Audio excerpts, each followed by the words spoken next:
আসসালামু আলাইকুম ভিউয়ার্স, আশা করি ভালো আছেন। তো দেখেন আজকে লেসু আনছি আর আম আনছি। তো আজকের লেসুগুলি খুবই ভালো, একদম লাল টুকটুকা, মিষ্টি ও প্রচুর মিষ্টি। তো আম আনছি আপনার রূপালি আম আর হলো গিয়া কাঠিবন আম। তো রূপালি আমগুলিও অনেক ভালো, আপনার একদম ফরমালিন ছাড়া আম। তো যাদের লাগবো তারা কমেন্ট বক্সে বলবেন, আপনাদের বাসায় পৌঁছে দেব। তো এই দেখেন এটি হলো গিয়া কাঠি বনাম, খাওয়ায় তেমন একটা মিষ্টি না, কিন্তু দেখতে সুন্দর, ভিতরে কোনো আঁশ নাই। তো এগুলো হলো আপনার রূপালি আম।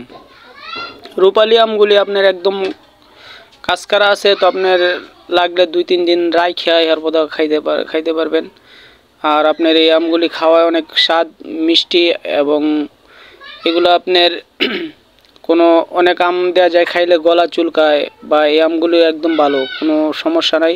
আপনি ইচ্ছা করলে যদি চোখলা তো কামড়ায়, চোখলা সহ কামড়ায় খান, তাও কোনো অসুবিধা হবে না।